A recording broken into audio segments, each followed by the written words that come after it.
the incidents that we've seen is we will be deploying essentially a mobile surge team that will be compiled of a significant contingent of officers. They will traverse throughout the city, obviously with the idea in mind of crime fighting, but also being available for any of the planned or unplanned type of incidents that we've seen across the city, such as those large gatherings of individuals, car meet activities, or any type of major incident. And so these officers and supervisors will be available to be deployed to those type of incidents. This additional staffing is being added to enhance some of our other staffing initiatives or deployment initiatives, such as the car meet details. So every weekend we run car meet details that will still continue. We also do crime plan initiatives or deployment throughout all of our districts throughout the city.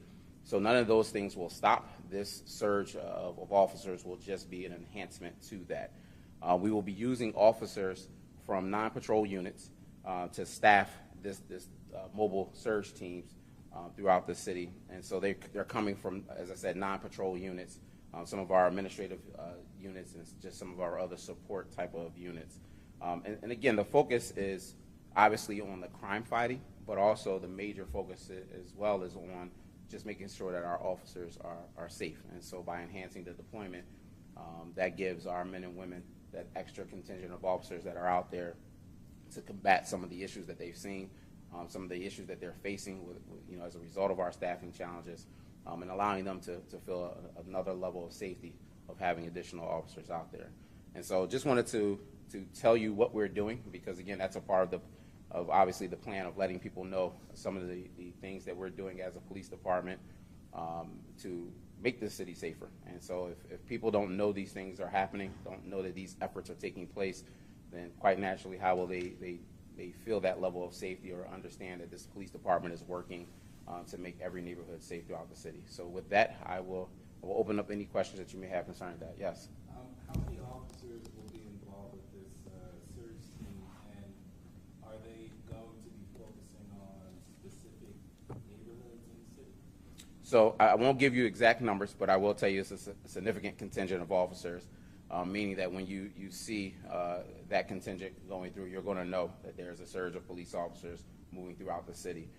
We have a plan in terms of the strategy around some specific locations throughout the city that we obviously want them to focus on.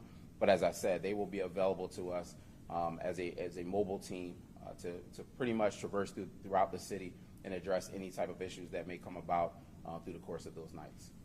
Yes? So these will be uniformed officers, and their mobile unit will be marked? That's correct. They will be uniformed officers in marked vehicles. They will have, there will also be a number of supervisors working with them. That's always an important component of that as well. So yes, they will be all in marked units. And to follow up on that, you said a major focus is making sure officers are safe. Is that their primary goal, or will they be crime fighting? And if they see crime, they will be the first ones to eradicate it? Well, when I say that the primary goal obviously is crime fighting for all of us, but to know that many of our men and women have stood roll calls, seeing the staffing shortages that we have had over the last few years, knowing that there's an additional enhancement of officers that are out there patrolling, that gives a little bit of a level of, I don't want to say relaxation, but it gives you a sense of comfort knowing that there are additional officers that are out on the street, that in the event that you come across something or you need additional help, those officers are available. And so that's what I mean by that. That's going to be, another focus of that, another component of that. And what's the window of this? You said it's beginning this Friday night. For how long will it continue over the weekend? So we're going to do Friday and Saturday night to start, and we will, again, maybe adjust this strategy throughout the course of the year, but it's something that's going to be done pretty much every weekend throughout the remainder of the year.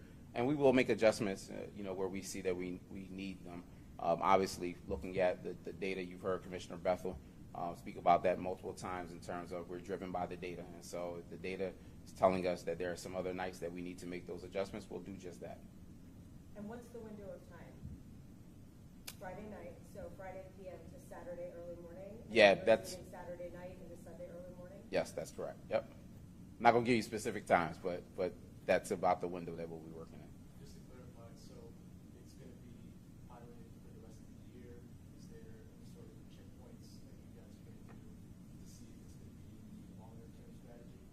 Well, obviously, listen, we monitor what we do daily, and you know we have a CompStat process in which we review all of our crime and we review the strategies that we essentially our deployment strategies in that process, and so we look at that continuously to see whether what we are doing is working. If it is not working, then we make adjustments, and we do that with all of our different strategies. So this will be something that we will monitor as time goes on, and if, like I said, if we need to make adjustments, we absolutely will. But the main thing is just making sure we know that it's being effective and that it's working in the areas that we were looking forward to. Will Philadelphians be able to see these officers? Do you think it's going to be that big of a number that they're going to notice there are more officers out? I think in terms of one, in certain areas as they are traversing through the city, I think, yes, they will be able to know. Obviously, if we have some of those major gatherings or those larger events that require a large police presence, you will see, and you will obviously very clearly understand that, yeah, okay, this is a surge of officers that are here to quickly resolve some of those issues. I know you said the primary goal is crime fight, but are these officers tasked with, focusing on any specific type of crime, violent crime, gun violence? So when I say crime fighting, that encompasses all crime, right? And so, you know, if they are patrolling and there are quality of life issues that they can address, they will address those issues. If obviously, violent crime is a priority within the city of making the city safe, right? But crime is crime, and so it's not like we're just picking and choosing. If they see crime that's being committed, they are going to respond. They are going to act. And so, as you know, some have considered retail theft a low-level crime. Years ago, you know, you would have looked at that as a low-level crime. That's one of the most important issues right now for us. And so it's still a crime. It's not a shooting. It's not a murder, but that's a crime that's having a great impact on this city. And so for us, crime is crime, and we're going to address all crime in that way. What's the impact on manpower for you guys? Is this going to be longer shifts for these officers that are going to be part of the surge plan? Is it going to be moving shifts around? How does that work? Well, that's something that we'll work through, and you know we've been very strategic in doing that, you know, throughout the years, and the same thing will apply. And so we will ultimately figure that component out as we go. But the main thing is getting that contingent of officers available to us every week, having that contingent of officers enhance, you know, the staffing levels that we have out there along those periods of the weekend. And just for clarification, if I have escaped me, this starts tonight. Starts tonight, yes. So, yes, sir. If you could you walk us through selecting an area and how you decide to bring a patrol through a certain area in the city? So we obviously, again, you've heard the commissioner, Commissioner Bethel, speak about the data, right, in terms of we're a data-driven police department. And so the data drives us as to where we go. It has been that way in terms of looking at our deployment, where we have the strategy of where we need to have officers essentially patrol in a more a higher deployment basis, if you will, in some of the areas that we know we've seen a higher number of gun violence, higher number of robberies, higher numbers of shootings, all those different things. And so, Is that on a weekly basis or? in terms of what, how we assess that? Yeah, I mean, are you deciding which areas of the city to patrol week by week, weekend by weekend, or is that sort of planned out? Yeah, it won't be the same areas every weekend. We will do that weekend by weekend. It could be different areas. Again, it's almost like, you know, think of it in the sense of having, you know, a contingent of officers available to you. They have to have some focus, right? And so that focus is going to be hitting those hot spots that we know we have violent crime, those hot spots where we know we have continuous ongoing crime. That's going to be their primary focus. However, if there is an incident that happens in another part of the city, case in point, like this past weekend, we saw, or 2 weekends ago, whatever it was, we saw the large contingent of individuals along Broad Street. Well, obviously that needs a large police response. We will have those officers then redeployed as a team, as a whole unit, redeployed to an incident like that to be able to disperse it quickly. And this doesn't take away from our districts, you know, in terms of the staffing levels there. When having that contingent available to us allows us still to continue to have officers at the district not respond to that type of incident, but having just that large contingent available to us. And so they will be utilized in a number of different ways, but that's how we go about selecting those areas. Just to follow up to Yes, that, ma'am. since you're adding officers to overnight shifts Friday and Saturday, does that mean you are taking away to overnight shifts Sunday through Thursday? We are not, no. This has no impact on any of our other staffing. That's why I say it's not coming from patrol. These are officers that would not be assigned to patrol in terms of any other time. So this is not having any impact on any district throughout the city. It's not having any impact on any of our other operations. It is not. Can you elaborate on that? Like, where are they coming from, the officers, so that they're not affecting day-to-day operations? So non-patrol units. And so we have a wide range of units that aren't patrol. And so patrol are just the 21 districts. And so we have so many other units that make the police department operate. That's where they're going to be coming from, those outside. Some administrative units, some support services type of units, or tactical support units. They'll be coming from those other areas that are not patrol. Would there be any type of announcement given to an area that's going to be patrolled? No. We don't essentially in terms of put an announcement out there. This is a part of the strategy of going out and again, being effective. So we're not going to put an announcement out as to where we will see officers. All right. Thank you so much. I'll turn it over to Deputy Venor. He's going to go over a few different incidents that I know some of you had some questions about. Good afternoon. Going to talk first about the series of vandalisms that occurred. We know through police reports that we received, it appears overnight hours between the February 18th into the 19th, all the way through to February 20th. There were about 10 incidents that we were able to discern that matched a pattern.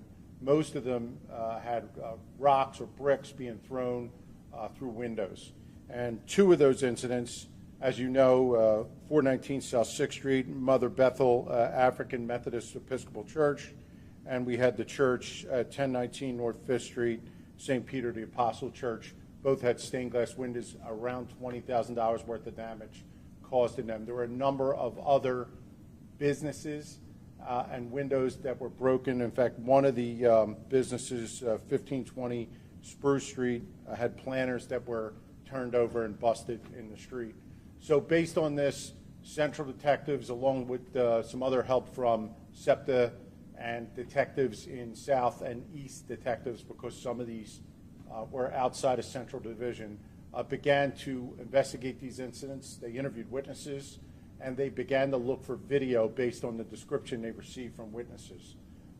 They were able to gather video from several locations with an individual that matched our offender, very distinct description of a long coat, Phillies cap, baseball cap. He had some things stuffed under the cap. He had a backpack on during the course of these actions.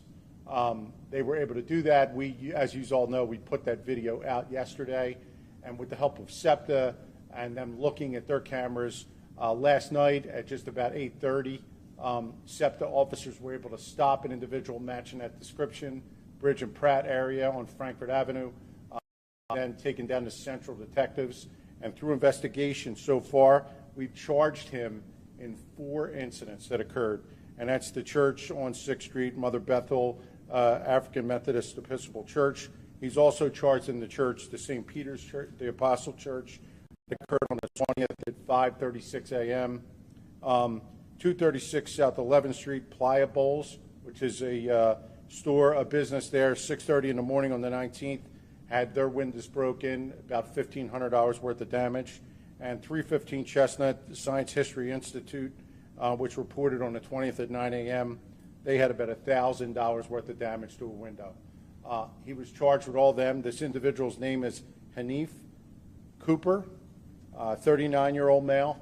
Like I said, he's been charged with them. We have at least 6 other incidents that we're looking at, spanning in that same time frame from the 19th through the 20th.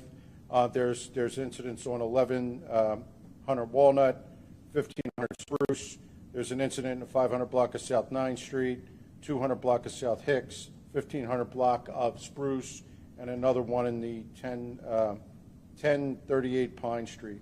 All of those have not been charged, but we are looking to get more probable cause to charge him with them. Just so you know, this individual has a history of this. He's been charged with criminal mischief. 2011, had the same run in 2011, a number of locations where he broke windows. He was charged in that case. When he got out, he did it again. He threw a paint can through City Hall window and was charged for that incident. In 13, he did it on Spring Garden Street to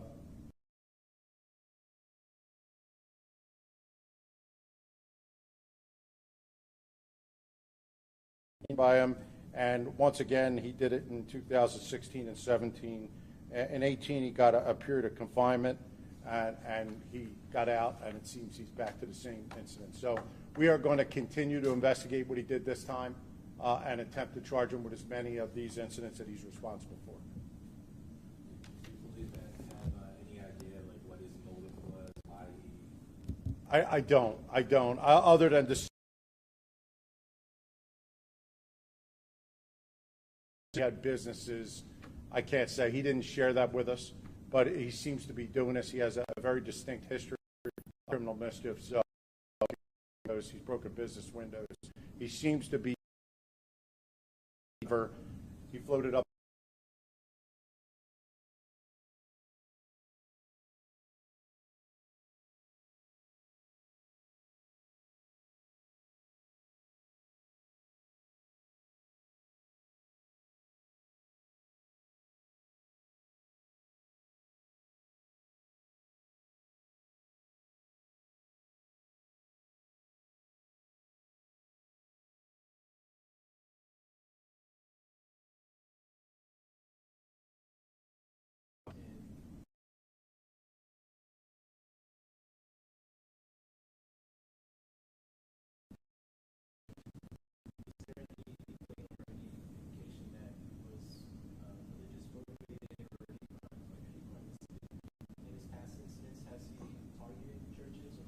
No, in the past it was a lot of businesses, City Hall, but this is the first time I'm seeing churches, and I can't tell you what his motivation was, other than to say there were 2 churches included this time.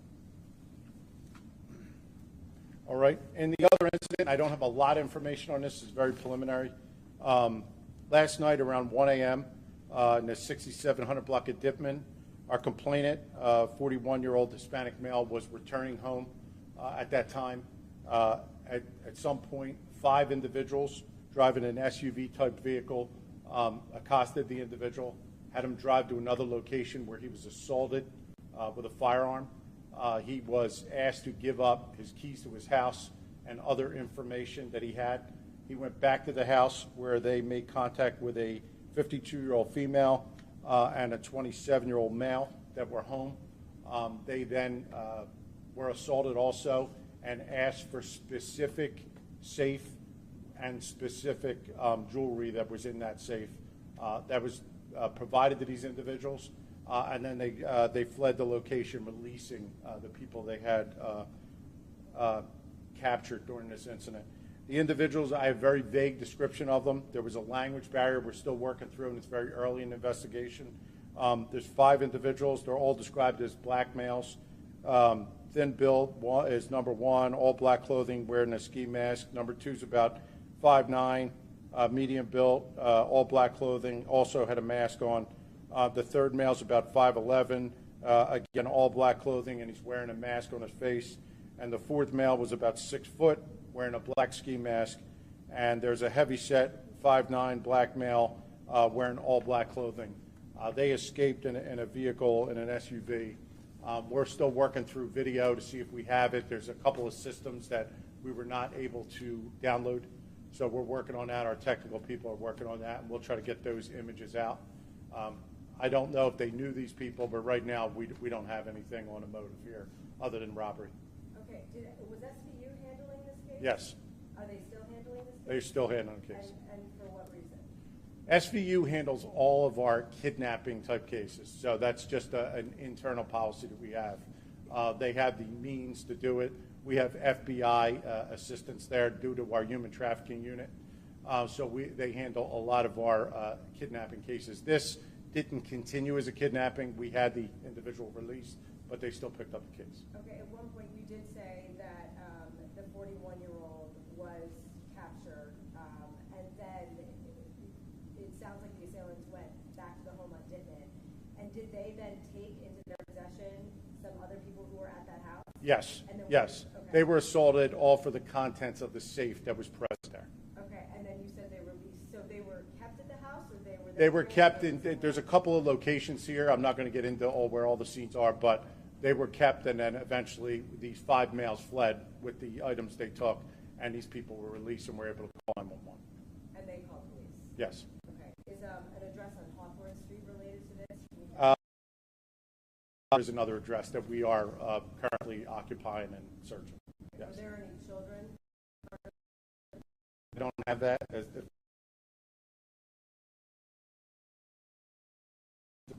you know if The contents of that safe. Several $1,000s in cash and jewelry. At least that's what we're told. Back to the vandalism case, could you Sure. spell the suspect's name? Sure. It's Haneef, and it's Cooper, common spelling, Cooper, 39-year-old male. Date of birth for him? Yep. 12/2/84.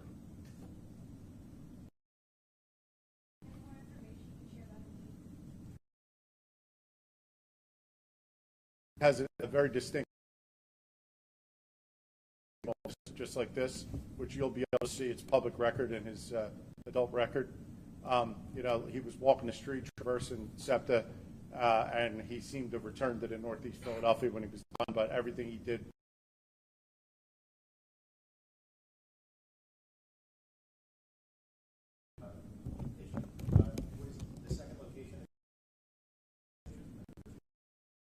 No, that's kind of where they just kept the individual while they're the one who was there with the others.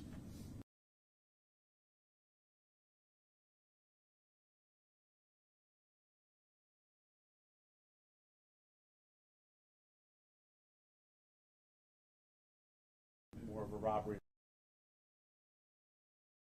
Assume that because they're asking about it, that they're investigating this as a We're working on that, but it's obvious they had some knowledge.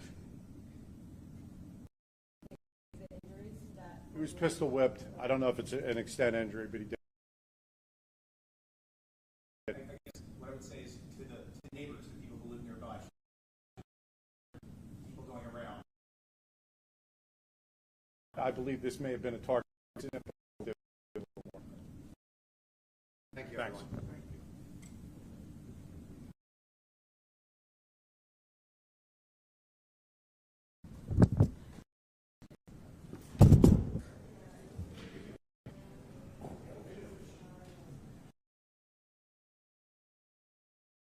ReachNJ,